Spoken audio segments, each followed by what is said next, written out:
So today we're talking about the S&P 500. Now, you've probably heard a lot of people talk about the S&P 500, Standard and Poor's 500. It's a pretty common kind of reference point when it comes to investing.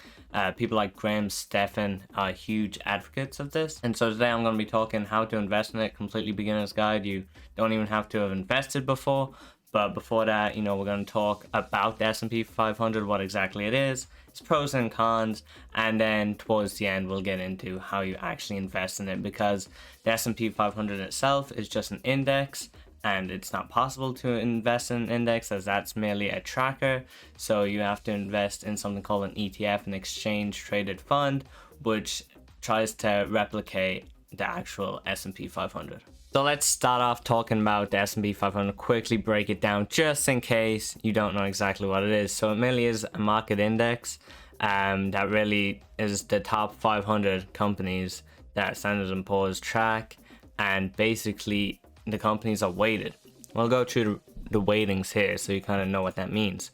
So it means based on their market cap, so how much money that company kind of is worth, it gets a different percentage. Here, for example, Apple is the most valuable company in here, right? And so it gets 5.9% of the whole fund is just Apple itself, right? So it's not each company is 1/500th, right? It's not done by that. It's based on how much they're worth. So you get your Apples, your Microsoft, your Amazons, you can see them here, get extra, like a higher portion of the index because there weren't more. So just with these like top 5 by themselves, if you add that up, 2, 4, 8, and then over 10, nearly 11, you're nearly looking at nearly 20% is just made up of the first 5. If you include the other Google class, Alphabet class C, that's another 2%. So you're looking around 21, 22% is just made up of 5 companies. That's something to keep in mind as well. It is diversified, and you own a tiny piece of 500 companies, but it's not exactly like that. You actually own a decent percent of Apple, Microsoft, Amazon, Facebook, and Google when you invest in this, because of how it is weighted. So you can go down to the end of the list. Well, just take a quick look at, the bottom few kind of companies, right? So here you're looking 0.02% is in Commercia Incorporated, Invesco 0.27%. So these are tiny amounts compared to Apple having 6% of the weight, almost, well, 5.9. So that's another thing to just keep in mind, so you actually understand how the S&P 500 works, and that it is weight based and not an equal distribution amongst all 500 different companies. Now let's talk about the pros of the S&P 500, so you can kind of gather why people love investing in it and why it's a super popular investment. Now here's the S&P 500 over a lot of years, like 50 years more. This is like its lifetime almost, right? And you can see it definitely has its dip, but overall it always just ends up going up. The thing to keep in mind here is if you can keep it in for like 10 years plus, you're nearly always positive, I'm pretty sure. But obviously, because it tracks essentially a lot of the stock market itself, if there's a stock market crash, this obviously takes a huge hit, as is kind of every stock when the market does crash. So whilst it's a safer investment, any investment is risky technically, and if the market falls overall, it doesn't matter what you own, doesn't matter if you're diversified into 500 different companies, you're still gonna take a hit. But with its second pro point being, it is well diversified, right? So if a certain industry, certain sector does particularly well or particularly bad, you only see a slight kind of impact on your amount invested and on the S&P 500 index, because you are in so many different companies that no one can really make that much of a difference. Now, where that does come in, and we'll talk about it in cons later, is, like I said in the weightings, it's still 20% is invested in those top 6 companies or top 5 companies. So if they do bad, it will actually have a decent effect on your portfolio. Whereas if some lower end companies that have like a 0.2% position in your S&P 500 ETF do incredible, unfortunately that won't really boost your overall value that much, because it is such a small percentage. Next, we have the fact that fees when it comes to funds can be high in actively managed funds, but with ETFs, they're merely trackers, so it's like pretty much automated and it rebalances itself. So the fees in these are quite low. So versus an active managed fund, which they tend to beat most times. Warren Buffett even famously did a bet where he said he'd back the S&P 500 over an actively managed fund over 10 years, and he did win that bet. Donated the money to charity though, which you love to see because he does have like 80 billion. Going into the cons, even starting off on that last point of fees. Now, compared to actively managed funds, sure, they have lower fees, but compared to just investing in stocks have no fees by themselves. So, you know, if you want to do your own stocks and whatnot, whilst it wouldn't be as diversified, instantly you're kind of starting off on a strong foot by there being no fees attached. Point number 2 is that it is diversified, and whilst this is a pro, you can also see how it is a con. If, you know, certain industries and certain sectors, like I said, do well, that you maybe aren't heavily concentrated in because it's so diversified, you won't see those benefits. Whereas if you just invested in specific stocks and maybe the tech or the energy industry, you won't see any reflection of that really over the grand scale of an S&P 500 index. If, you know, if other sectors maybe even go down and it merely balances out, obviously means it's less risky, but there can be less upside. You're not going to see these huge gains that you can get in individual stocks. And the last con is, of course, there is no input by you at all. So the top 500 companies are top 500 companies, and that's what you invested in. Simple as. You don't get to pick and choose. You can't really move around your money. Now that can be perceived as a pro, you know, you can't make your own mistakes, I guess, but you also can't benefit from maybe if you had an extra insight. It kind of doesn't help you unless you specifically, outside of the S&P 500, invest in those stocks yourself.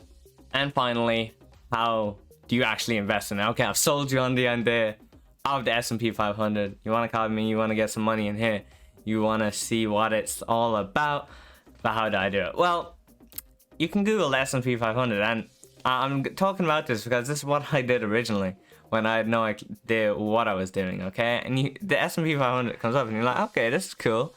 You know, you can look at the 1 month, 6 month, you know, years, 5 years max, whatever, right? But this is merely a tracker, right? So this is like just a number. It's a fake number, as it were. You know, it just tracks the index. You can't buy into it. Okay, that's just not how it works, because that doesn't make sense. This is merely a number that tracks something. You know, you can't invest in that. So what did the stock market decide it needs to do? They invented ETFs for this, okay, which is an exchange traded fund. So what this looks to do is it copies the S&P 500, right? So say you put 100 in, okay, 100 euro in, it'll buy up all the companies based on their weighting. So it's like, okay, €5.90, we're gonna buy some Apple. Okay, with €5.61, we're gonna buy Microsoft. With this €4, we're gonna buy Amazon. And they go through the whole list, and that's what the whole fund is made of. It's all these companies based on the weightings, and your money is distributed. So they just copy basically the S&P 500 index, and that's where you get stuff like SPY. Okay, so SPY is the State Street S&P 500, and the reason I'm looking at this is the one I'm personally invested in. Okay, and so here you can, if you look at these two charts, right, they're very, very similar. Now they will be slightly different because you got rebalancing and stuff. You know, if a company comes into S&P 500 or the percentages change and stuff, it can be slightly off because it has to rebalance. It's not an exact science, of course, but it is very, very similar. So you can see they pretty much follow each other. And this is what you do. So you would buy shares in this ETF, and then because this ETF is basically split into the S&P 500 index, that's kind of how it works. Now, I'll go over here to the Gyro account, okay, and if you look at the S&P 500 here, if you just search that, so you can do this on whatever stockbroker you have or whatnot. See, there's a lot of options. Different ETFs come with like different pros, different cons. The main ones being some have higher management fees than others. Some automatically reinvest the dividends. SPY, for example, doesn't reinvest the dividend, so it pays it out to you, which, based on what country you are, how tax works and all that, that can be a pro or a con for you. For me personally, it doesn't matter, because ETF dividends and ETF capital gains are taxed the same in Ireland, but in other countries that does vary. So that's something to keep in mind. Do some research into that to find out what's better for you. But basically, Vanguard and SPY, their S&P 500 indexes are pretty much the most common and tend to be one of them should be the best for you. So with SPY and VOO, which is a Vanguard S&P 500 ETF, let's quickly go through and compare them and kind of explain which one's better, etc. Now, bearing in mind, the main thing is gonna be how much the management fee is, because it is just an ETF tracking the S&P 500, right? So there's no real decisions being made. So in other funds, the management fee could be different based on how good they are, etc. But when it comes to an ETF, it's merely just mimicking the index. So there is no real other factors to kind of add. So the expense ratio is what is classed as the management fee. You got assets under management here. Now what you'll see is SPY actually has a lot more and it's traded way higher, okay, but it has nearly a triple expense ratio compared to VOO. So what that basically says is, if you're gonna be trading the index, so like buying in and out of it quicker, the spread will be lower because there's more people trading it, so it's easier, it's more liquid. But if you're just buying into it and you're holding and, and you're not going to sell it anytime soon, then VOO is slightly better for sure. But let's just kind of add it in. Here you can see VOO does have a better market performance, but the fee is very small. So like on 100,000, actually it's 94 compared to $30. So like it's very, very marginal, but that does add up. So it definitely is probably worth it to go with VOO if you're just going to buy in and stay. But here you can see, based on like average returns at 7%, this is you'd have 355k after what, 20 years? It's not bad. It's not bad at all.